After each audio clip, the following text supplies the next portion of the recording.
Hi folks, I am Alan Watt and this is Cutting Through the Matrix on the 24th of November 2019.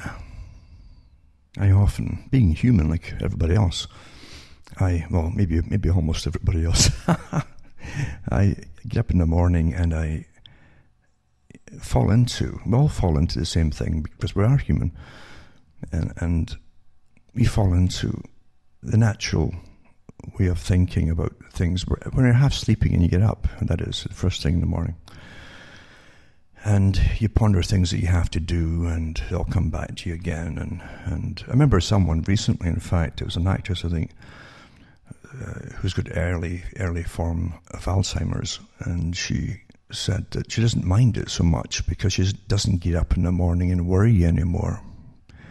And I thought about that. I thought, that's really how we're kept in our place, basically.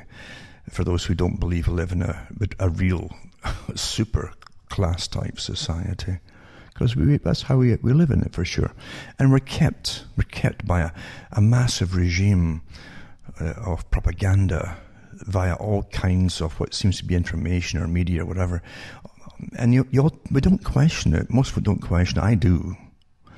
But most folk don't question where it all comes from or why even certain articles are all dumped on you if you turn on the news first thing in the morning, if you're that crazy, But there's method to the madness because we're kept in our place. That's the old term they used to use in Britain. If you came from the wrong class, you're kept in your place. If you go uppity and you ask questions which you shouldn't ask of your betters, as they say. And really nothing has changed. There's all kinds of betters. There's different classes of betters, sometimes different racial betters, things like that. We all have our betters who often remind us that they are better than us. And then when you quiz them on it, they deny it right away, of course. But that's the hypocrisy of the human condition and the system in which we live. But you get up in the morning and you think about what is reality. Underneath the layers and layers of control. And for those who think you're just living in an evolving system, good luck to you. You're truly indoctrinated and you don't even know it. Most folk are. They have no idea of the money, your own tax money that goes into huge think tanks, working 24 hours a day pretty well across the whole planet, in fact, on ways to make you conform constantly to obedience to the right kind of people. You're told, and you're indoctrinated in Pavlovian style to what people not to even look into. If you do, you're a bad person. You've got thought crime right away, and you'll immediately feel guilty for asking questions or even thinking them.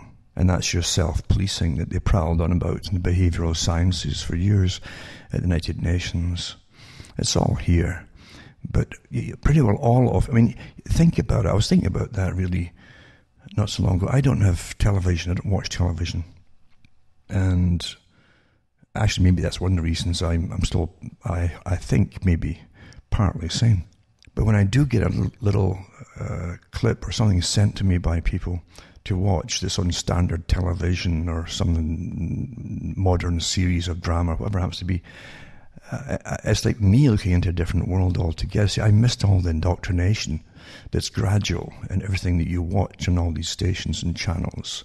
And you have no idea, most folk have no idea that your own tax money goes in to the making of most of those dramas, and we pay for all the insertions of the politically correct updates. We do.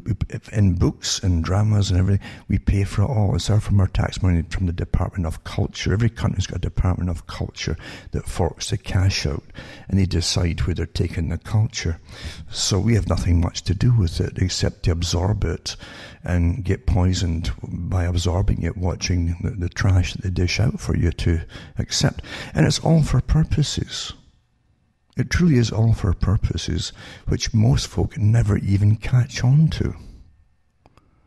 Do you really think you're living in a world where multi-million-dollar companies and movie industries and so on are just out there to make a little bit of profit and to make you smile?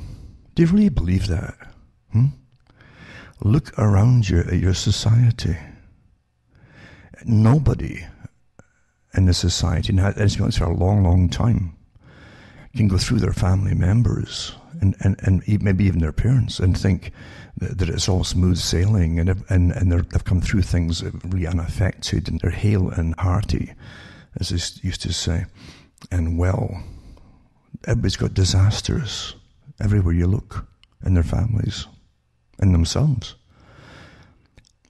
You've been through such a rapid transition of human designed for humans, transitional movements for directions of alterations of culture, and which must still be under control of the authorities. And of course, the best way to do it, the old saying is very true, you don't know you're a slave. People who are in slavery, and this kind of slavery, even Aldous Huxley touched on it too, you become to love your servitude. Because it doesn't seem so bad, does it? How many people out there have got their good customer service cards and things like that for their... Folk have given away every bit of privacy that they have for a few rewards. And I used to watch it as a child years ago in Britain, because Britain is a really advanced socialist country for control. And even before they called it socialist, I don't care what term the system that they actually had was, the fact is it was always under intense control in Britain and quite a few European countries. And they used a socialistic formula of you're all a collective, all of you, because you're a class system. And and of course, all of you at the bottom level of the class system, obviously were a collective. You all had to behave the same, be the same, do the same thing, and obey. You all had to obey the same authorities above you, which were very clear cut who they were. And they never really gave it up. They just decided, those who ruled an empire, remember, a few, these folk based in London, who ran the money system and taxation systems and profited from all the wars which they designed in order to profit from them, all lived basically in and around London. And they all intermarried, these families. I could go into it forever and ever, but you can't really waste much time on it, or maybe sometimes it's not even safe to do so. But the fact is, they designed a system called socialism, where the folk would think that they were in charge of things. Not just for Britain, but for other countries too. Folk have no idea that the group that gave you the British Empire, that morphed into the Lord Alfred Milner group and his kindergarten and the Round Table Society, ruled it all. It was the same group, the Cecil Rhodes group too, all merged with it. And they became the Royal Institute for International Affairs and Council on Foreign Relations. They have a few other names too for special branches in different parts of the world. But they set up the whole global system, and it was exactly the same. Here's your multi-millionaires. Today it'd be multi-billionaires of their day, set up today's system for us with the unification in the Americas. That was to be part of it. And you've got a Council of the Americas too, for you can check into all this stuff, how old it is, who set up and all that. And you have the CFR branch of the Royal Institute for International Affairs.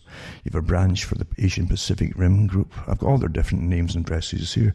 But what I'm getting at is, do you really think these people who were incredibly into eugenics and justified their actions across the world in a fashion which was blatantly racist?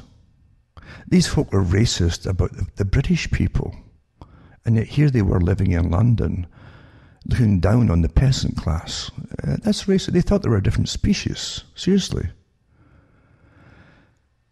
And they had no problem, this is what used to interest me too, they had no problem merging to an extent, or having these great relationships with India and the higher castes in India, because they had so much in common in the way that they viewed the world and the peasant classes beneath them.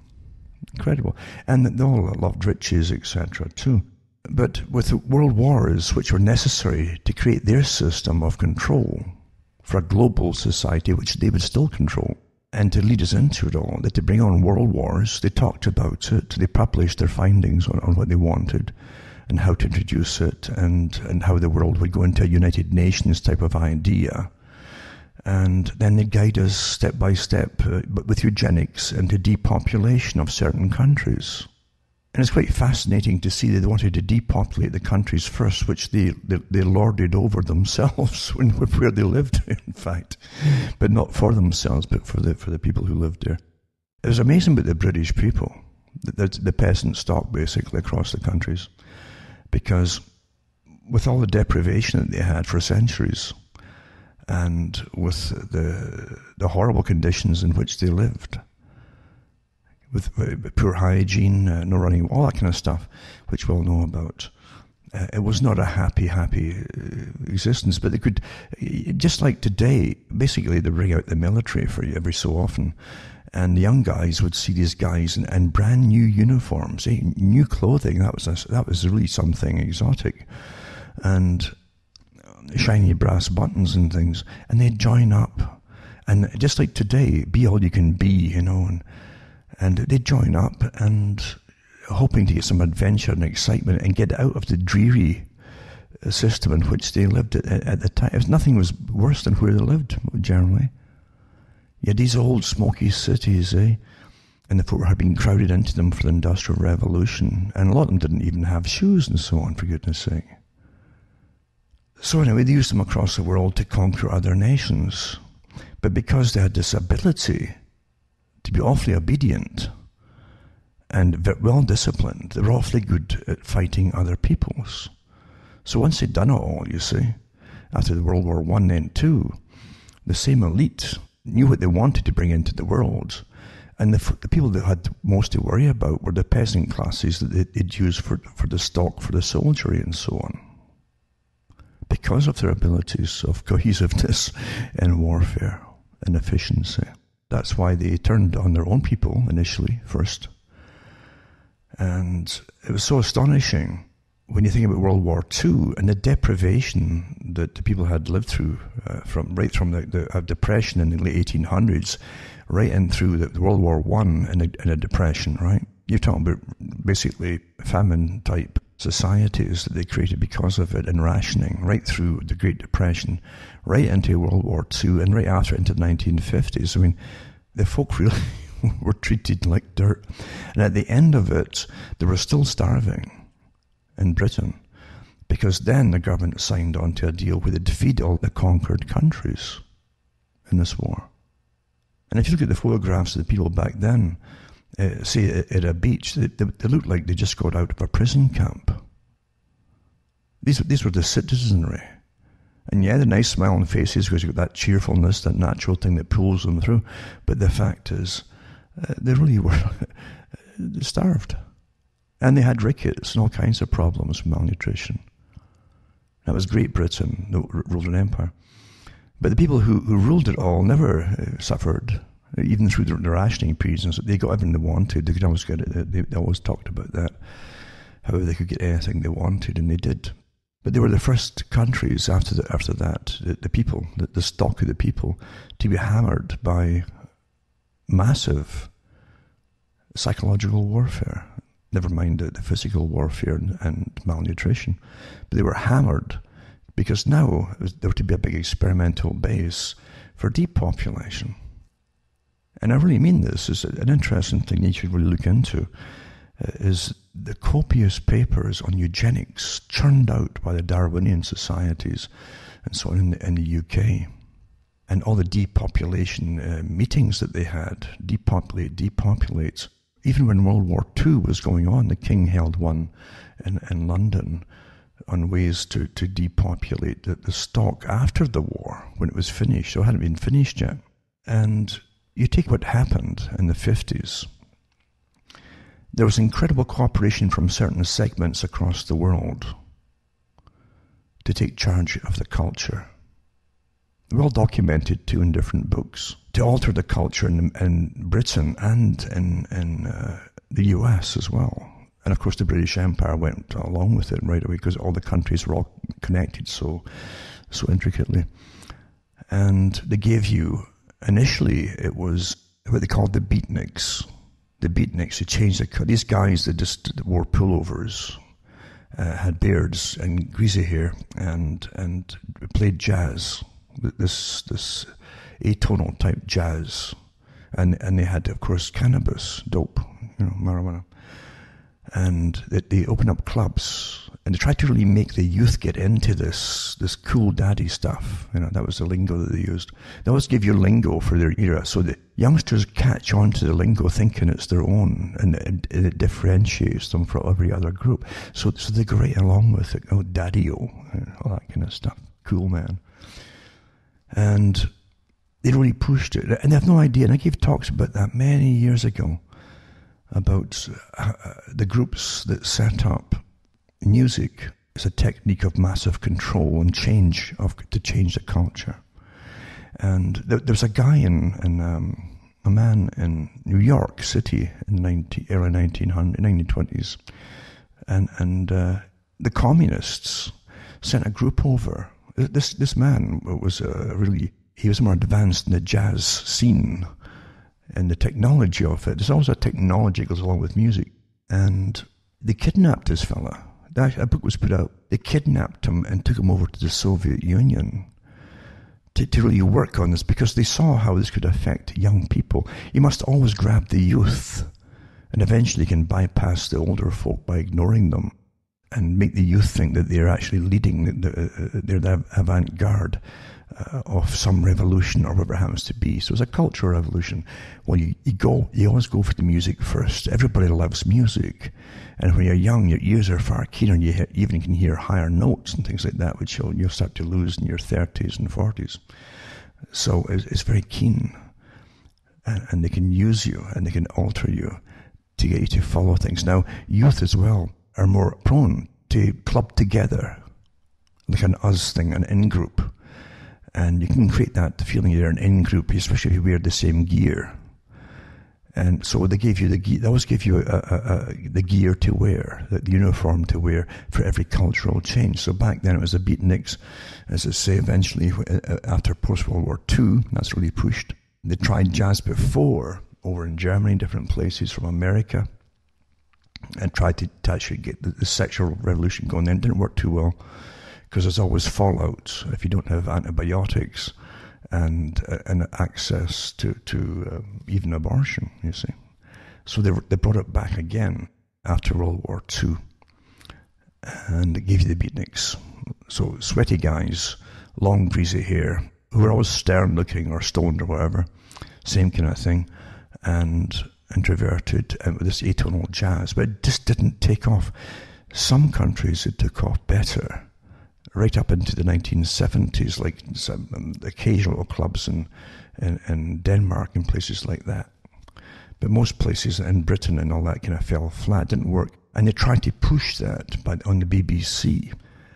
Before they had Top of the Pops and Jimmy Savile, they had, I think it was the 6-5 special, and things like that, where they'd give you this dig daddy music, dig it, etc. And it still wasn't that popular. And so they gave you the Teddy Boys from America. The Teddy Boys was the next step. It was shorter hair, but kind of fluffed up and all that, and highly shining, like greased and all that. And the longer jackets that would come down halfway to your knees, basically. And it was again an Elvis Presley kind of thing. They pushed it at that time too. And that was to get the sexual thing going again. And Elvis Presley was booed initially in the UK and different places, because a guy doing gyrations like that, like a male stripper, was totally frowned on by society, It really was. But he was trained by the same people that gave you the counterparts in Britain. In fact, there was two guys who trained the youth at the time for music for Britain, and they knew each other, and they worked with the group in the States as well.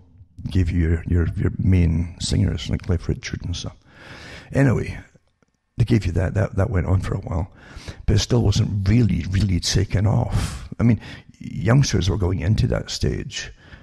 But by the time they got to about 17, they were leaving it again. They were just maturing, and that's what you do, maturity. But they weren't a culture that they could be arrested for years and years in the same kind of mode. And so they gave you what they call pop music. Pop music came out again with the same stuff, and they gave you dances where there was no formula for the dance. So you didn't have to touch the partner, which had always been the tradition in all countries, even with folk dancing. It was all to do with getting to touch someone that could possibly be a partner in marriage, but that's how you met people. That was allowed and permissible, etc., to meet them that way. But touching was important. But now you didn't. You just sort of shook around like you're having seizures and stared at each other's feet or knees, And that was a new form. And I thought about that too, because it was beyond. Dancing's supposed to be a happy thing, but suddenly you get strobe lights and all that. And again, too, I've given talks with the strobe lights and how the US Air Force actually supplied hangars for a group. They even knew the Unabomber, by the way, and they worked with the Grateful Dead as well. But they came out with the strobe lights. And they practiced this in these big hangars, different kind of strobes, to try to induce altered states of consciousness with the combination of drugs which they'd supply, and they did use across the Western world. So nothing happened by itself. And this is not conspiracy theory. This is verified stuff. And then they gave you the fronts. The initial pop stuff was still pretty tame because it was boy meets girl type thing and a little kind of chewing gum kind of music and kind of harmless. But then they got into the serious stuff. Then they gave you the Beatles, of course, and it got more and more serious. And as I say, most of the stuff that you see, remember, show business is a performance. Business is always business, but show means what you see is not real. And so the presentation of the characters that they give you made stars by a machinery which you don't even know exists, but that's what the whole thing's about. It's a massive machinery that will make anybody a star if the money's there, or if the culture creators have deemed it to be so. And they still do this kind of thing. It's the same machinery that makes them into stars on movie screens or in music.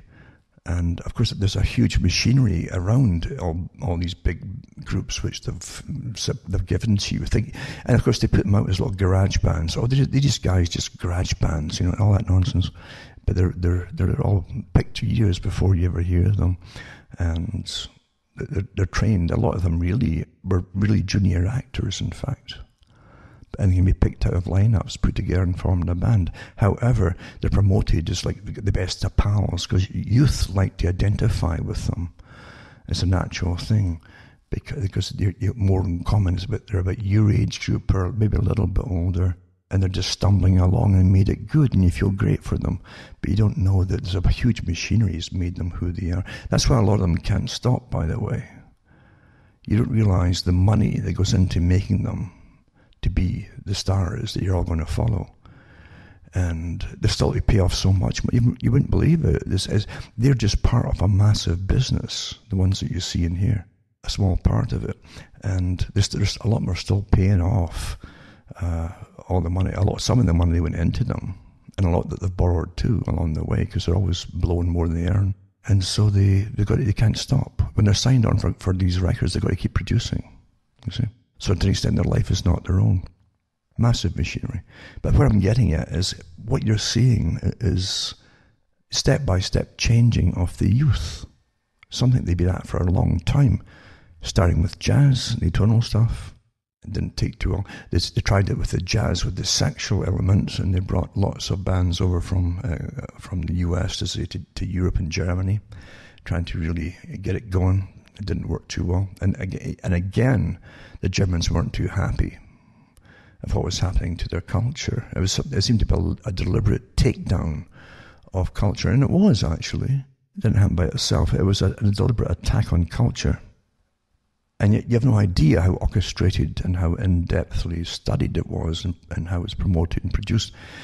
You'll see a touch of that in that CBC documentary called Sin Cities, where they glorify this kind of behavior and try to present it all as avant-garde and cutting edge and breaking with tradition, etc. In reality, when you look at the ones what they did in Germany during a depression, remember, where you had all kinds of women going to end up being hookers, And I see it as absolutely an abusive system where folk are doing terrible things in order to eat, you know.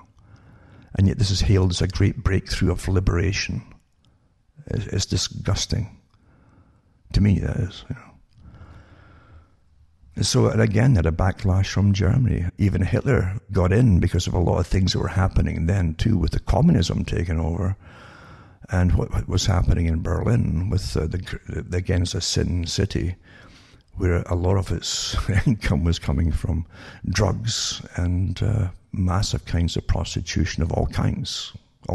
Big celebrations of it in halls where everybody's stripped off, like mass orgies and so on. And all these Europeans flooding in to pay money to see it, etc. as well, and Americans. But hailed as a great success, as I say. Well, it didn't happen by itself, and it didn't just break out by itself, like it's a time it must come, and it's got to have its day. It wasn't like that. It was planned that way, and heavily financed and directed. But the same system was used post-World War II, as I say, in Britain and the rest of the Commonwealth countries. Now, most people will fall in to enjoying what their peer group and their age group enjoys as a teenager, without thinking too much about all the rest of it, or even the content of what they're hearing, you see. And it's always to do with promoting something which seems to have no consequences. The early songs used to have consequences about things, but when bonding was to be destroyed, and you're simply promoting sexuality, that's sex without bonding to a partner. That was the agenda. That was the stipulated agenda, and psychologists now admit it all and the rest of it that took part in the creation of it. But that would help with depopulation. You see, lots of sex, but don't have offspring. The state will take care of that, and they had, of course, you had the pill and all the rest of it too. But that was the intention of it. So they started off using Britain as a big test subject with the National Health Service and dealing with all the fallout, or even supplying the pill. But then the industry too, for music, had to go the next step and the next step, and they brought in rock, which initially a lot of it wasn't too bad. There was some skill involved and things like that. But then it morphed into this like made-for-TV stuff, kind of like Spinal Tap, the comedy, where the guys ended up spending more money on their hairdos than Farrah Fawcett, and wearing clothing that was very, they used to call it sissy-ish at the time, a bit of a sissy, you see. That was the terminology that was used. But the intention was to start to blur this whole idea of genders for a time that was to come, and which we're in now, of course. Step by step, you're trained and trained and trained by those who manage societies. There's people who earn millions of dollars a year, individuals, who are the heads of these think tanks that literally plan the future on behalf of the masters who own the planet. And that's how they refer to themselves, you know, at that level. Knowing that the bulk of the populace are oblivious that they even exist, or that their lifestyles are being shaped for them, and their likes and dislikes are given to them, and you have approval and social disapproval about different things too. As I said before, what to think, what not to think about. Don't even look into that problem that might be glaring because it's bad to do so, etc., etc. You're trained all the time, and you're trained into a system where you still think that you have freedoms and rights, and this odd deception called democracy, because you've never had democracy. And if you understood the reality behind even what I'm talking about now, music and so on, but the reality behind the human nature of the powerful who run the world, a lot of folk couldn't handle it. We live through eras like Cold Wars and things where lots of folk were killed by agencies on all sides. It's still going on too. It's a ruthless system. I can remember the umbrella death in London. It was a Russian defector who'd ended up taking residence in London, came down an elevator. It was surmised afterwards that someone with an umbrella, because they knew that the Russians and Soviets had this kind of technology, because Britain had it too, naturally, but they could actually just fire a tiny little pellet from the umbrella into the person's thigh or something in an elevator. And the guy came down the elevator every day and then stumbled in the streets and died.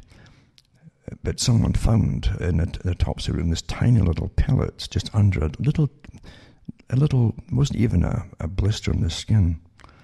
And he examined it in an autopsy and found this little tiny, minute it was almost, it was smaller than about 32nd of an inch. It had tiny little holes in it where the poison came out, this poison. And if this attendant actually hadn't been so thorough in his observations, because the body had all been passed to some sort of strange death, but he found this afterwards, and then it was confirmed. And so folk dialogue, this is how governments really deal with things, but they deal with their own people inside their countries the same way.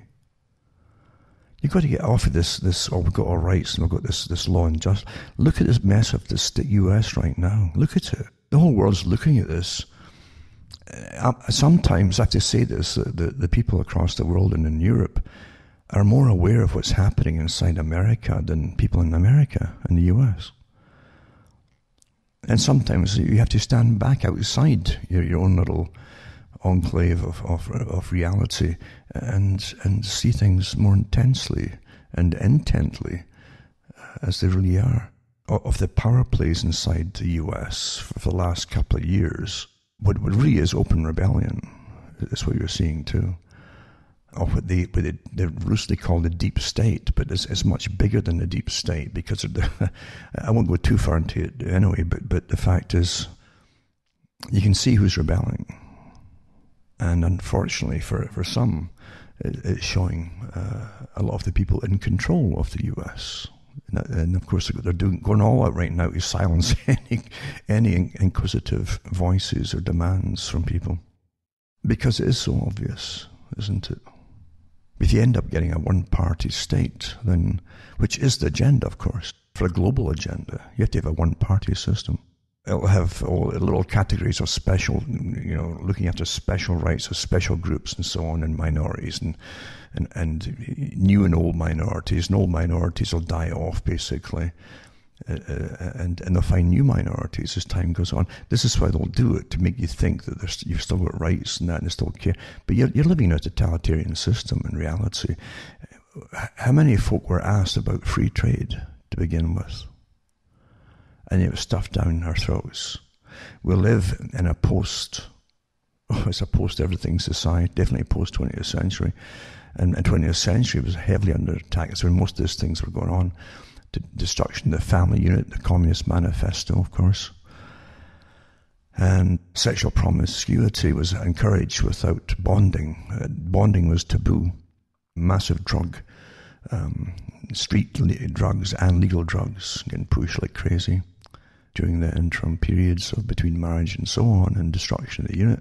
And then the end of borders, that's what they're pushing at the moment now too, because you're going through the same agenda. Remember, the withering away of the state was part of the Communist Manifesto too.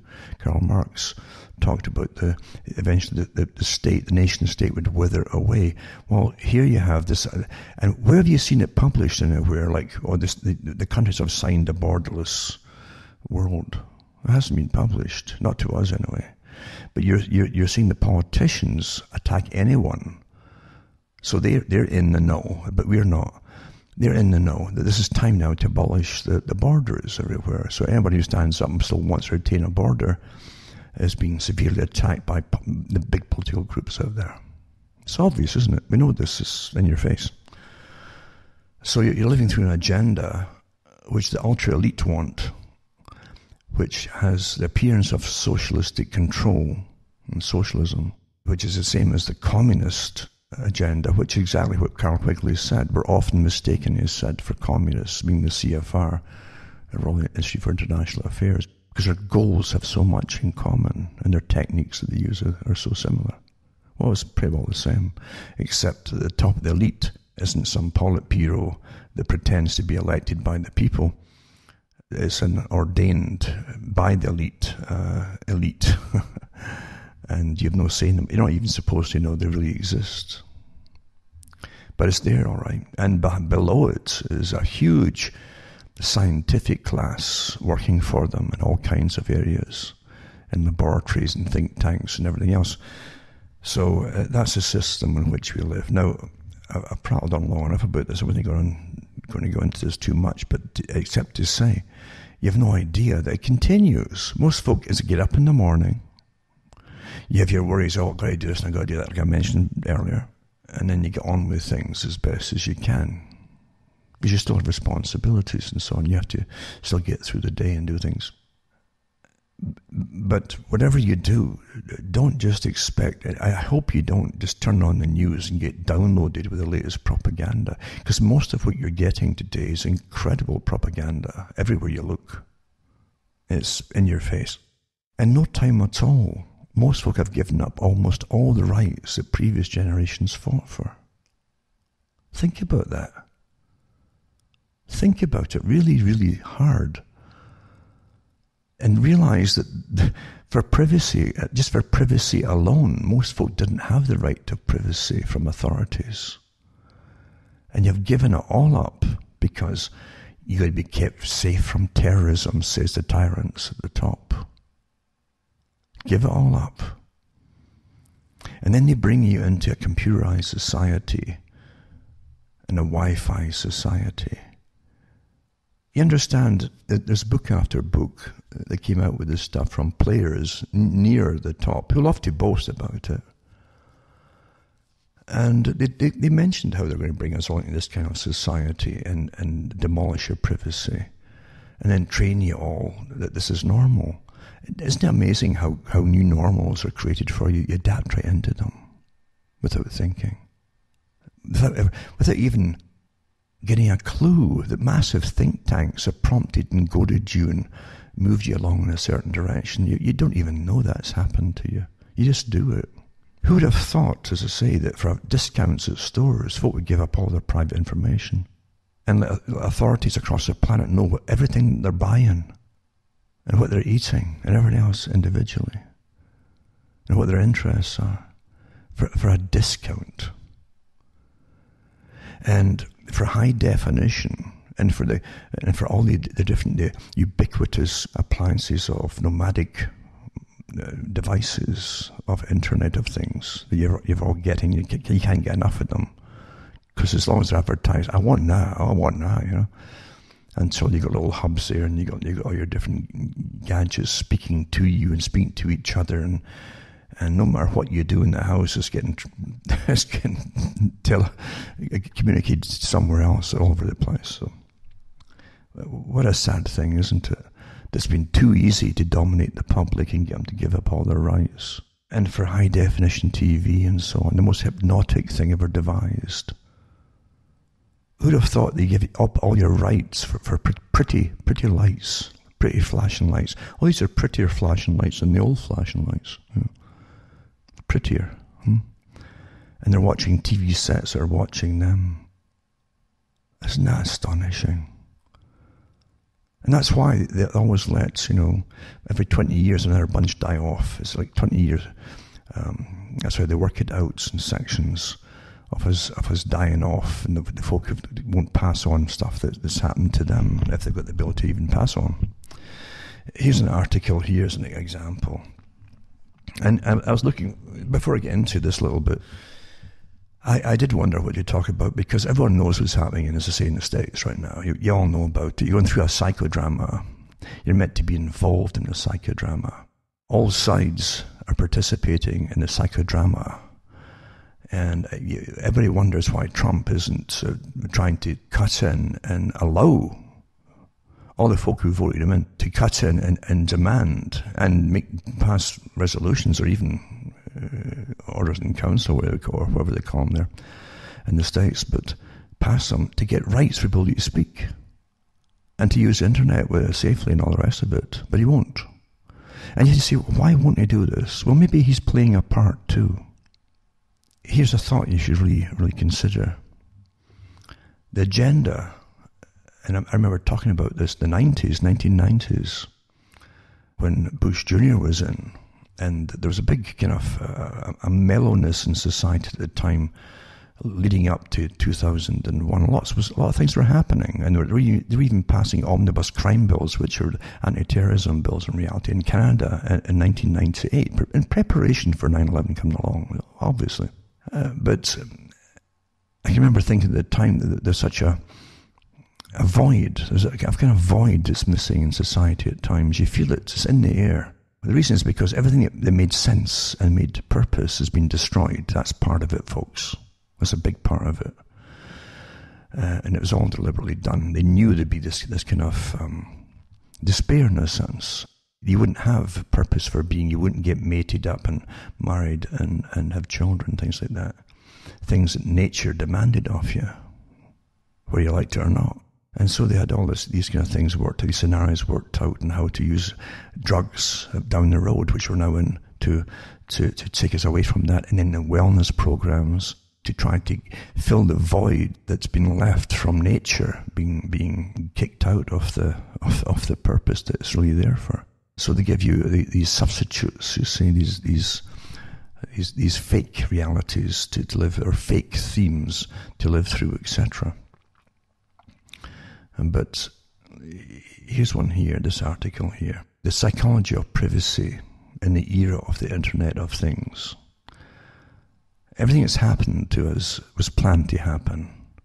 9/11 was a must-be to push it all through.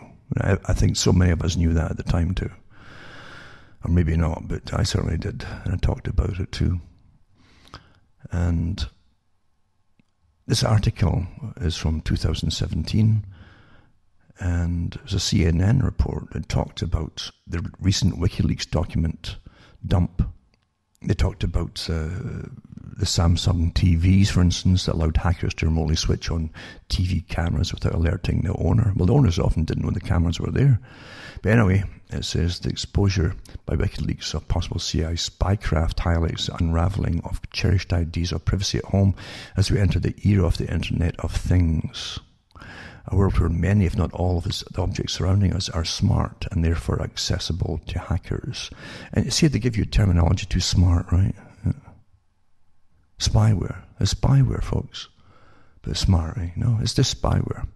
And machinery is machinery. I don't care if it's electronic or not, but the fact is it's quite easy to program any machinery to do what you want it to do. That's what tools are, right? Anyway, it says, are we prepared for ubiquitous computing and its evil twin, ubiquitous surveillance? Now, what I'm telling you too, a lot of the information you get is propaganda, and it's also psychological warfare. Think about that too, because it's meant to lead you to the inevitable conclusion of inevitability that this must be, and it can't be any different. And the future is just going to be a future with no privacy whatsoever. That's what it's meant to do. So it says here, for seeing the future, the Helsinki privacy experiment explored the long-term psychological consequences of surveillance in the home. And they used different participants and so on and watched them and see how they'd react to being watched by cameras and that, etc., etc. It says technologies served two purposes. They functioned as media centers equipped with TVs, DVD players, Wi-Fi access, and collected, stored, and transferred network data, as well as audio and video collected by cameras positioned around the homes. Living in the tricked-out homes were 12 people, most in their 20s. The one was one 60-year-old also volunteered to be a privacy guinea pig. And they go through who they were, etc., and how eventually they all adapted to being watched. One way or another, they had little ways to get round being watched all the time, or not showing their emotions all the time, and so on. This is for society. We see, we're rats in a cage being studied, folks. Right? It says amongst their greatest concerns that there was a possibility of a public viewing of the videos. In particular, some feared the material would be edited with some intention to misrepresent them and be most unhappy participants if private footage were shown to the authorities, their friends and their employers. And I'll just step in here. You think of all these shows that you've been geared to watch, of increasing nudity, under the guise of like, was it Alone in the Wilderness or Survival or something, and they're all nude and they're dumped, and that's what's meant. You've been trained to be watched all the time through your entertainment and through articles even like this, and the psychological participation and all, putting their findings, as they say, which are really propaganda results, into articles to make you think it's just simply inevitable. Anyway, they talk about this from different, again, professionals saying you'll just get used to it being observed all the time, and you can't really do anything about it except accept it. And that's what it comes down to, you see. Rather than call everything spyware, which is what it is. Don't call them smart this, smart. They're spyware, folks. That's what it's for. They go through the early parts of the internet, how it used to be different, and you had quite a lot of control over things and so on. But now with all businesses involved in it and want to know what you're up to for their own survival, you're supposed to just accept it all and agree to being watched and tracked and so on. But it's not a bad article. In fact, it's, again, what they're doing. But there's no doubt about it. You stand back and see what's the intention of the article. It's to me, it's all inevitable, and you just got to accept it. Do you realize, as I say, people fought wars in previous ages for privacy and for rights? Because privacy, not to be watched, was incredibly vital to the human condition. We know that intuitively. We just know it. You see? And even have terms about that. The visual privacy is incredibly important to a lot of people, but it has to be overcome, you see. That's by your masters. That's what it's all about, isn't it? Visual privacy. And they bring out their special, Bob Briscoe is one of them, research scientist in communication systems. And how we've all had countless benign experiences whenever we've given up our privacy. You have no idea how the incredible amount of work going and testing in all of us. Because we are just animals to the masters. And it's not just to make money off us. It's for a controlled, predictable society where everybody, individual, must be completely predictable. That's why they have all the data on you. But I'll put this article up, the link to this article up for anybody who wants to read it and make up their own minds about it. But as I say, things don't have to be inevitable. You certainly, you individually, you have rights, you see. Most folk will go along with things because everybody else is going along with things. And they know this too. They actually say that conformity is a group thing. And they expect the majority to go along with it. Right down to taking an app. I've got articles to have studied them too, where they've done study after study of getting you to consent to be watched or having your information sent back to them with different apps and so on. Right down to the tick boxes. They'll give you an app and they'll automatically tick it. There's little tickers there, you see. And how many folk will actually just accept that to go with it? Or they'll give an app in an unticked box, you see, how many, and then the percentage of folk who will still just say yes, okay, and tick it. And then eventually, I think the third or fourth option was they tried it and tried to see if you just tick yes or no. And they give the reasons and the percentages of the folk who saw the unticked box. And that was the least likely for folk to just accept it and have cookies in it and then tick it themselves.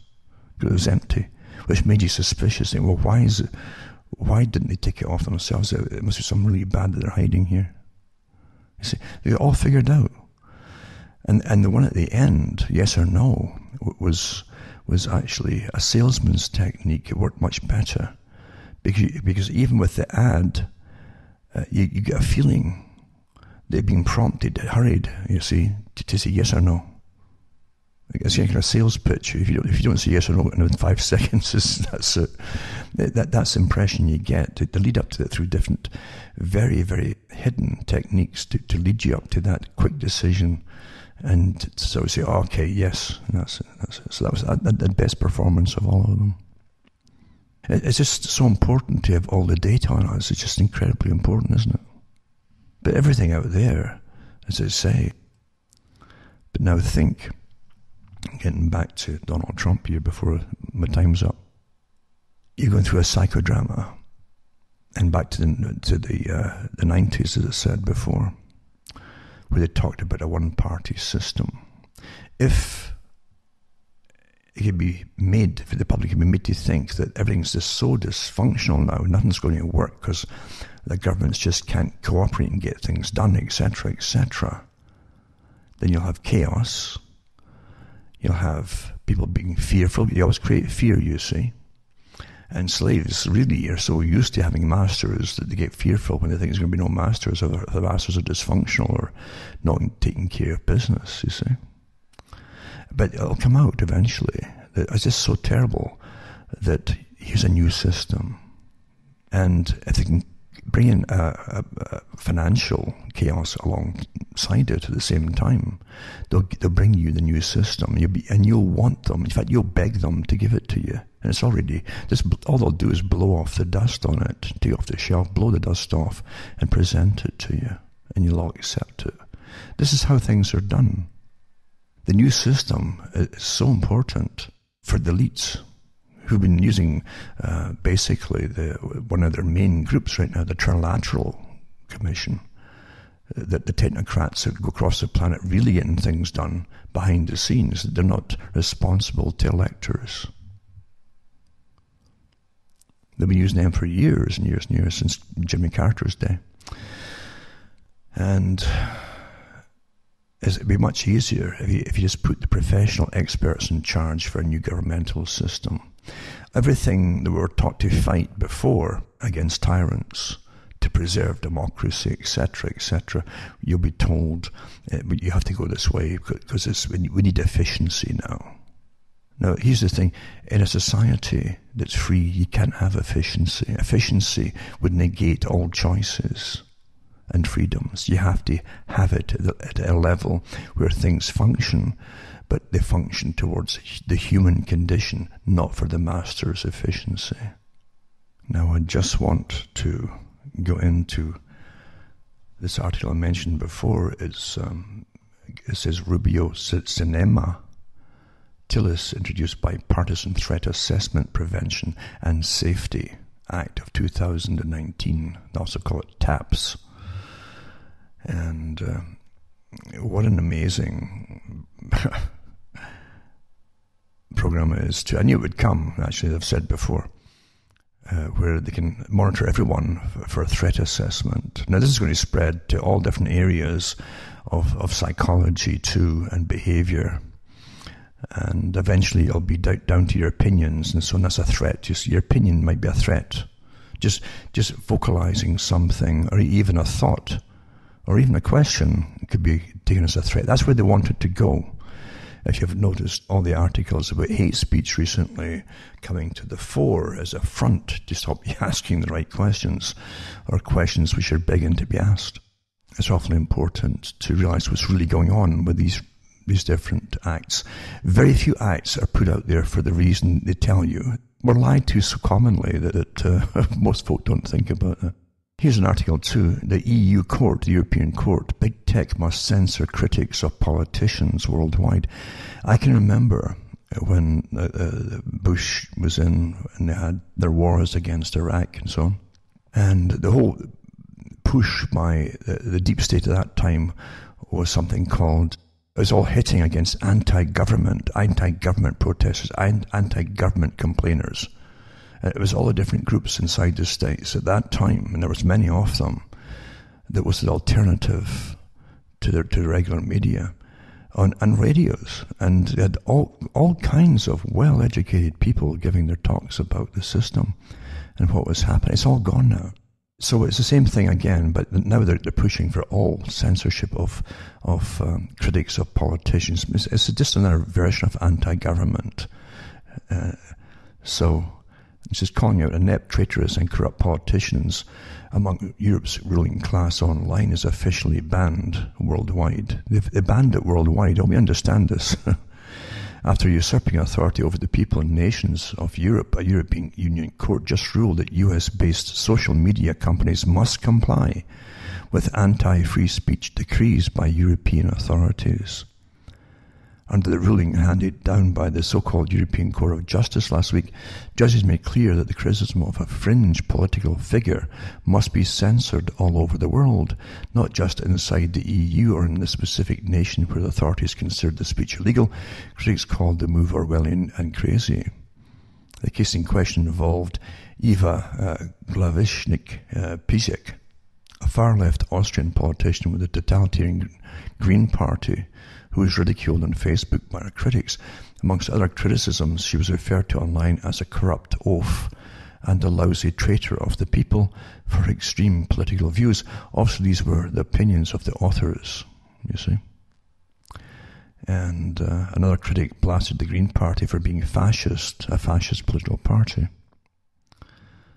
So anyway, the complaint that she filed went to court, and so the social media giant says Facebook, which has developed a global reputation for its hostility to free speech and support for left-wing politics, only censored the offending views within Austria. That wasn't enough for Glavishnik-Piszek.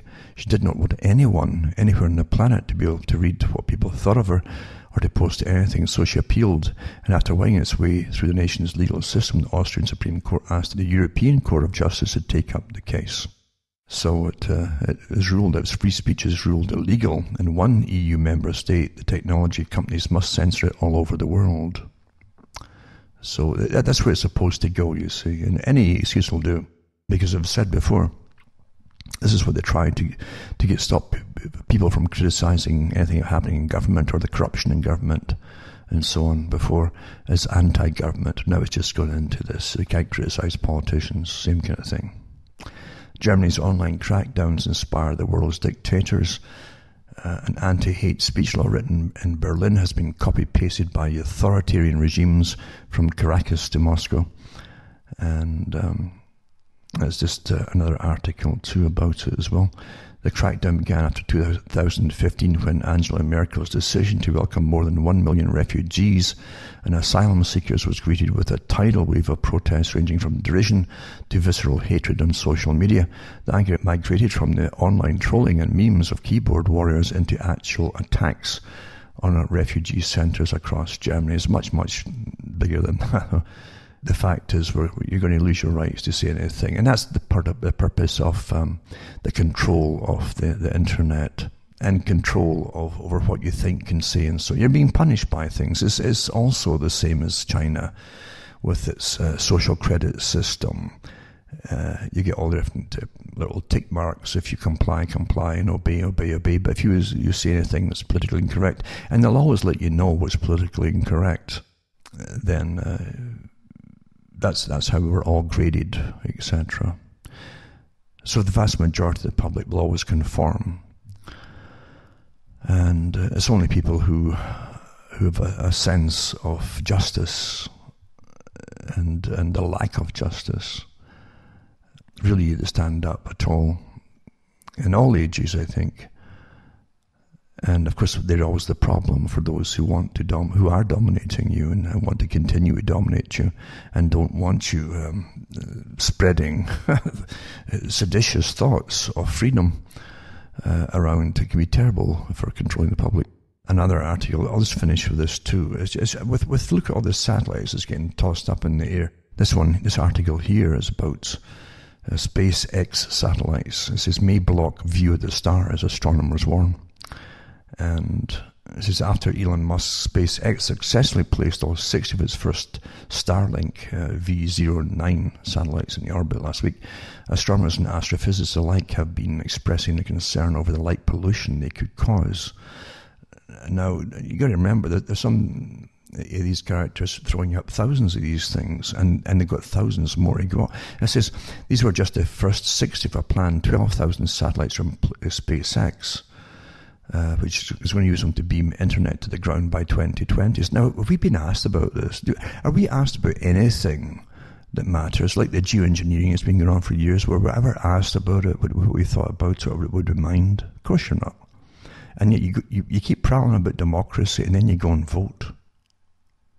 Oh. You vote for governments who'll all collectively take away all your rights. It's astonishing. They say that hope springs infernal. Eh? So then it says here, the launch soon sparked discussion. Astronomers talk about how they change how we see the cosmos. Even the spring, autumn and winter, around half a dozen Starlink satellites will be visible any time up to 3 hours before sunrise and 3 hours after sunset. Depending on how bright they end up being, they'll have a drastic impact on the character of the night sky. It's astonishing. They've been putting up these small fridge size, they call them fridge size satellites for quite a few years now. And there's thousands of them up there. Other big players have been putting thousands of them, more of them up there too, and thousands more to go. There's big competitors in the same field of who's going to dominate airspace and so on. And of course the military will be using it as well, the militarization space. But it's mainly beamed on us, you know. But again, we're given no... How dare anybody block out... I thought this even when the geoengineering was invented 2 years and years ago. How dare they do that to all of us without asking our permission or what we thought about it? See, there's the real... These kind of actions show you what they really think of you. You're little nothing peasants to them. I hope you understand that. Little nothing peasants. We must just do what the multi-billionaires say, you know. Why? You know. But as I said, there's thousands more. I've got other articles too I can't find right now where some other companies literally put up thousands, and they've got thousands more to go. It's just astonishing. And you can see them flip across the sky, you know, at night. And I'll just put up one last little thing too. It says more record gains for Greenland's ice sheet. The ice sheet's been growing and growing over the last few years, and it looks set to continue the trend into the next year as well. So it's, you know, all the real stuff that's happening isn't given much of a push because it doesn't go against the big agenda or with the big agenda of global warming, you see. But it says total snow mass for the northern hemisphere continues to track well above average, something which simply isn't possible in warming world conditions. And it says too that NASA recently revealed this upcoming solar cycle too, because we've got right now in cold times you get historically low solar activity. Of course, the new UN says that the sun's got nothing to do with heating the planet, but in cold times, yeah, you get very little solar activity, like sunspots or big massive blasts of radiation through space. But NASA has recently revealed its upcoming solar cycle will be the weakest for the past 200 years and have correlated previous solar shutdowns to prolonged periods of global cooling. I've got a couple of links to that too, perhaps, and I'll put it up tonight as well. But it's astonishing, as I say, Yet there was posts and different newspapers and forget that last book. Anyway, that's about all time for really, I'm afraid. Again, depopulation. I'll just say this last part. The depopulation things, you have to lower the energy used for the public. Remember, that's part of the 30 measures that I mentioned years ago. They'll take away, they'll increase all the prices of everything until you all can afford as basic essentials. If you're lucky, you can get them. But energy for heating and for other purposes, if you reduce them, then we start to get sick. That standard of hygiene, everything falls down the tubes, and we get sick, and we start to die off, folks. And then you go for the food supply. That's part of the thing too. Climate change, land use threatens world food supply. United Nations report finds. Now, it's your fault, you see, and they want to have less farms. Even I've got articles here with so many farms getting denied loans now. There's one article here on Wisconsin. reveals that the Western District of Wisconsin had the highest number of Chapter 12 farm bankruptcies in 2017. And remember too, folks, to be interdependent, which is the big UN agenda that all your politicians all signed on to, means you're not supposed to be completely independent for your own survival as a nation. You must be interdependent with other countries, so other countries supply things that you need and vice versa. That's what it was all set up to do. Anyway, I hope I haven't babbled on too much here.